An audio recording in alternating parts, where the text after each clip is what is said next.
गरीबातून गरीब लोक आणि जे समृद्ध लोक आहेत ते सगळी एक होऊन चालतात, एकत्र चालतात. त्यांचं बसणं उठणं जेवणं सगळं एकत्र होते. तर तो समताचा जो विचार आहे तो वारीमध्ये आपल्याला त्याचा एक प्रतिमा, क्योंकि अब की जो लड़ाई है संविधान बचाने की, संविधानात्मक लोकतंत्र को बचाए रखने की, उसमें हमने ये सारे माध्यमों का इस्तेमाल करना ही पड़ेगा.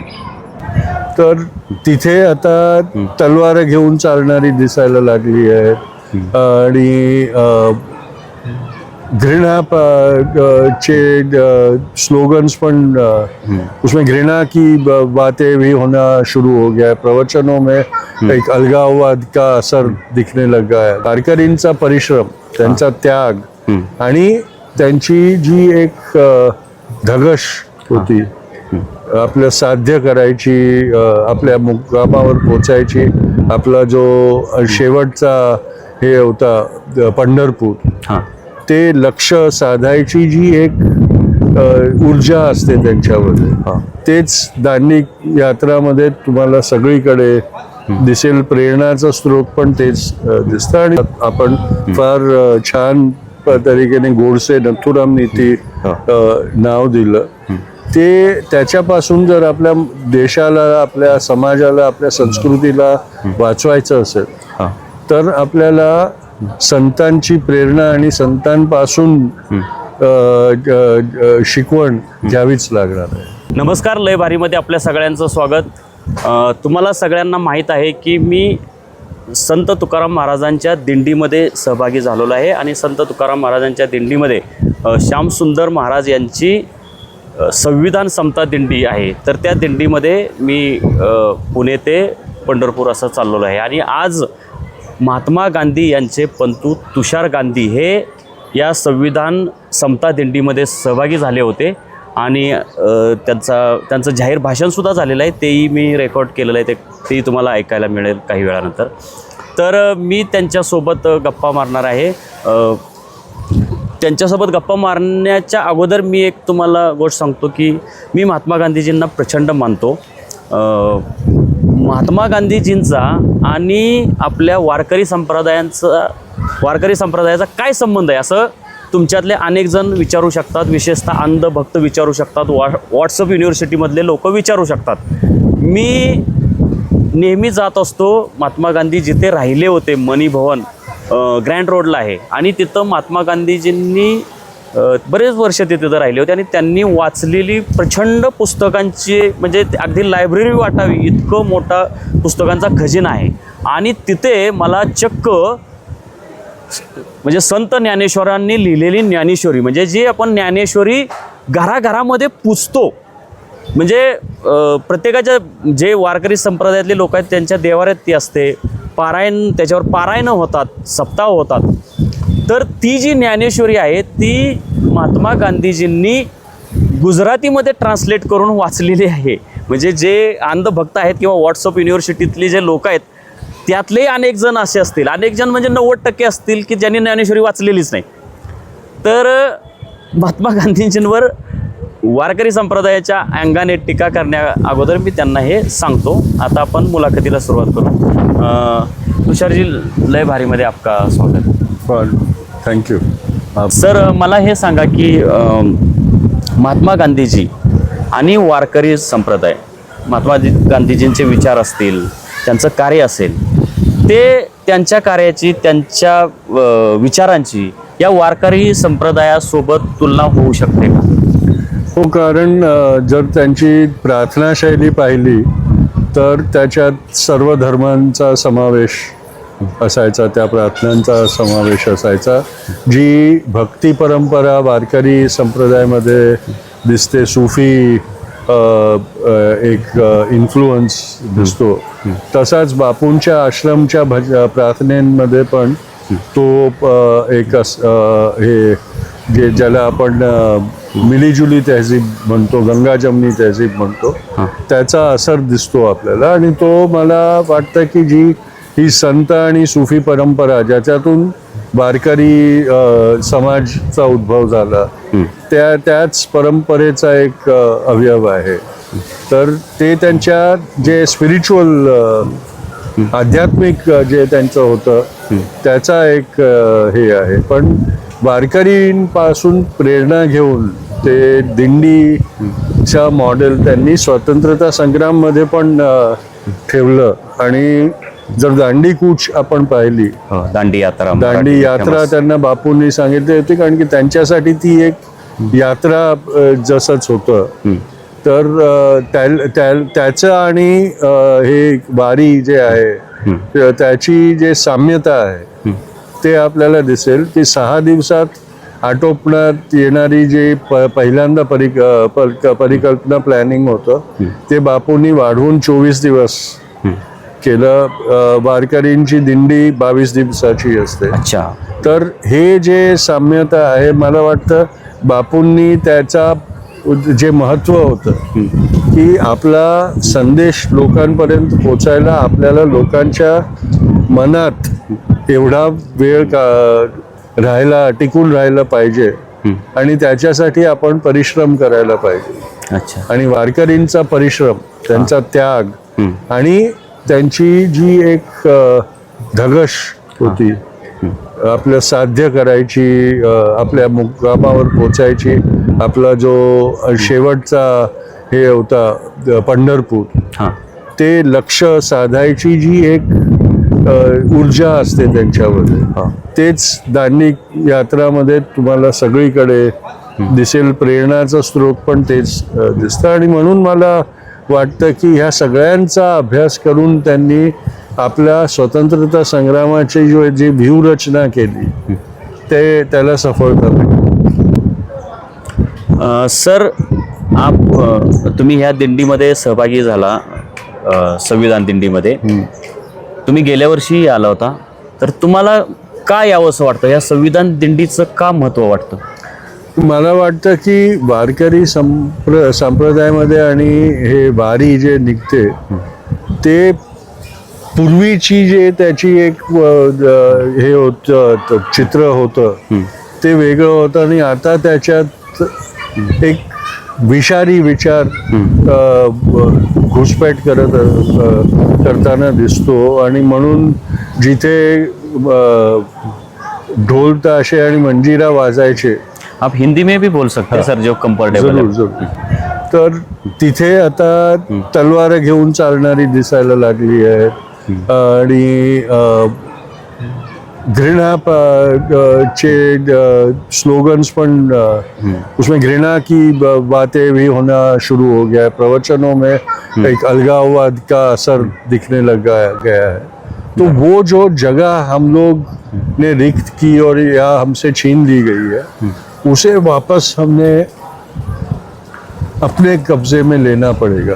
अपना क्षेत्र जो सीमित संकुचित कर दिया गया है उसको वापस विस्तृत करके असरकारक करना पड़ेगा. और उसके लिए ये सारे जो माध्यम हैं उन पे अपनी असर और अपना आधिपत्य जो पहले था वो वापस हमें लाना होगा. और इसलिए मुझे लगता है कि ये सारी चीज़ों का जैसे स्वतंत्रता संग्राम में उपयोग किया गया उसी तरीके से अब भी, क्योंकि अब की जो लड़ाई है संविधान बचाने की, संविधानात्मक लोकतंत्र को बचाए रखने की, उसमें हमने ये सारे माध्यमों का इस्तेमाल करना ही पड़ेगा. सर, आप बोले की जो विषारी विचार आहे तो वारकरी संप्रदायात घुसू लागलेला आहे. मी त्याच अनुषंगाने प्रश्न विचारतो की संभाजी भिडे जे बोलले होते की संत तुकारामांपेक्षा मनू मोठा आहे. त्याच्यानंतर एक संग्राम भंडारे नावाचा कीर्तनकार आहे की ज्याने म्हणजे आम्हाला नथुराम गोडसेंसारखं आदर्श घ्यावा लागेल असं ते बोलले होते. आणि असे साधारण 200 कीर्तनकार असे आहेत की जे त्या विचारधारेचे, नथुरामी विचारधारेचे किंवा त्याला हिंदुत्ववादी विचारधारेचे असे 200 साधारण कीर्तनकार आहेत आणि ते त्या वारीमध्ये घुसलेले आहेत. तर सर, हे कशामुळे असं होत असेल तुम्हाला वाटतंय? कारण पूर्वी तर जो संतांचा जो विचार होता तो 2014 पर्यंत तरी व्यवस्थित होता. त्याच्यात घुसखोरी होती तेव्हाही, पण एवढी नव्हती. हो. परंतु 2014 नंतर अतिशय आक्रमकपणे मोठ्या प्रमाणात ते विचार घुसू लागलेले आहेत, त्या विचाराची माणसं घुसू लागलेले आहेत. कशामुळे होत असेल असं? हे समाजमध्ये जे फूट टाकली गेली, आपण जे पूर्ण मंदिरचा त्यांनी प्रचार केला, घृणा पसरवली. अडवाणीची सोमनाथ ते अयोध्याची यात्रा मध्ये ज्या प्रकारे द्वेषला समाजमध्ये प्रेरण्याची कोशिश सुरुवात झाली, तेव्हापासून आपण पाहतोय की एक फार विषारी विचारधारा आपल्या समाजमध्ये आपला इन्फ्लुअन्स वाढवत चालली आहे. आणि त्याचा असर आता 2014 पासून की जेव्हा त्याला एक सरकारी पाठिंबा मिळायला लागला आणि ती आता इंग्लिशमध्ये बोलायचं झालं तर मेन स्ट्रीम होताना दिसते, तर त्याच्यामुळे आपली जे लिबरल आणि सेक्युलर जागा होती ते संकुचित आणि एक मर्यादित ह्याच्यामध्ये झालेली आहे. आणि त्याला आता परत जर आपण विस्तृत करायची असेल तर आपल्याला पण तेच जे शस्त्र आहेत ते वापरावे लागतील, जे स्वतंत्रता संग्रामात ज्यांचा उपयोग केला गेला होता. सर, मला सांगा की तुम्ही या वारकरी दिंडीमध्ये सहभागी झालात. आपण मुंबईमध्ये जॉगिंगसाठी जातो, जे आपल्या शरीराची गरज आहे, व्यायाम म्हणून आपण चालतो.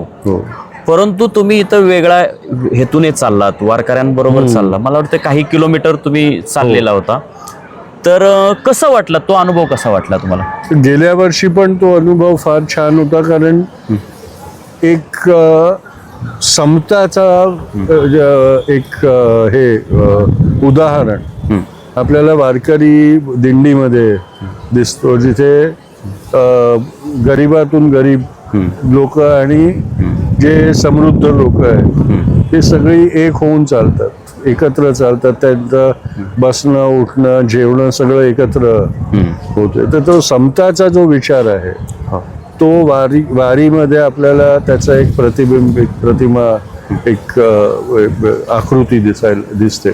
आणि ती आपल्या समाजाची खरी ओळख आहे असं मला वाटतं. आता जी विकृती आली आहे ते आपल्या समाजाची जी परंपरा आहे किंवा संस्कृतीची परंपरा आहे त्याच्या विपरीत आहे. आणि म्हणून हे असे उदाहरणं जे आहेत अजून जिवंत आणि अजून थोडे पवित्र राहिलेले, त्यांना सबळ करून ती पवित्रता परत त्यांच्यात पेरायची आपण कोशिश करायला पाहिजे. सर, हे वारकरी दिंडीमध्ये जे विखारी विचार घुसलेले आहेत ते संतांच्या शिकवणीनुसार किंवा गांधींजींच्याच विचारानुसार, त्यांच्या तत्वानुसार हे आपल्याला दूर करणं शक्य आहे का? तेच एक पर्याय आहे. कारण आपण जे विषारी विचार आलाय, जो एक विभाजनकारी विचार आलाय, ज्याला आपण फार छान तरीकेने गोडसे नथुराम नीती नाव दिलं, ते त्याच्यापासून जर आपल्या देशाला, आपल्या समाजाला, आपल्या संस्कृतीला वाचवायचं असेल तर आपल्याला संतांची प्रेरणा आणि संतांपासून शिकवण घ्यावीच लागणार आहे. सर, मी शेवटचा प्रश्न विचारतो होता.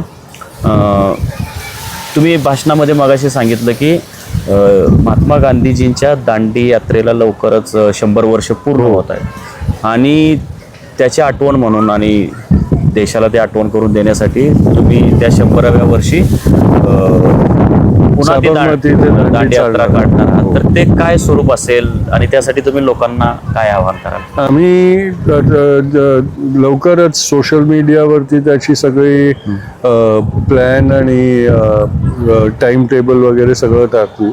पण हे निश्चित आहे की 1930 मध्ये बापूंनी ज्या पद्धतीनं केलं तेच पद्धती, तेच प्रकार, तेच तारखा, तेच शेड्यूल, ते सगळं आम्ही त्याच पद्धतीनं परत करून एक श्रद्धांजली फक्त बापूंना नाही, पण जे त्यांच्याबरोबर 80 सत्याग्रही चालले होते त्यांच्या स्मृतीला पण आम्ही देऊ. आणि 6 एप्रिल 12 मार्चला आम्ही सकाळी प्रहरी साबरमती आश्रमवरून सुरू करू चाललं आणि 6 एप्रिलला सकाळी दांडीला समुद्रात स्नान करून त्याला हे करू, त्याची अंतता करू. सर, ते 100 वर्षापूर्वी जे महात्मा गांधीजींनी दांडी यात्रा काढली होती आणि ही वारकऱ्यांची जी वारी दिंडी असते, असते दिंडी. त्याला तर शेकडो वर्षांची परंपरा आहे. हो. तर ते दोन्ही मधलं साम्य त्यावेळेचं साम्य काय होतं? साम्य स्वतःची एक प्रकारची स्वतःला कष्ट देऊन एक इथे पुण्याही कमवतात, तिथे गुलामीची जंजीर तोडायची हे होती, प्रक्रिया होती. पण त्याच्यात भाव एक होता की मी स्वतःला हे करून मैं अपने आप को परेशान करके कुछ पाना चाहता हूँ या पाना चाहती हूँ. तो जो बलिदान की एक बलिदान की परंपरा है, त्याग की परंपरा है, वो दोनों में दिखाई देती है. एक में हमारे खुद के अध्यात्म के लिए वो किया जाए, भक्ति के लिए वो किया जा रहा है, उधर देशभक्ति के लिए किया जा रहा है. धन्यवाद सर, आपने आपका बहुत इम्पॉर्टंट टाइम निकाला, आमच्यासाठी तुम्ही वेळ दिला. फार मौलिक विचार सांगितले, जे नथुराम गोडसेंचे विचार तळागाळात रुजत आहेत. मग ते संतांची वारी असेल किंवा सगळ्याच ठिकाणी हे विचार फैलावत चाललेले आहेत आणि ते विचार मोडीत काढण्यासाठी किंवा त्या विचारांच्या विरोधात जनजागृती करण्यासाठी तुम्ही, आम्ही, आपण सगळेजण यापुढे लढत राहूया. धन्यवाद सर. धन्यवाद.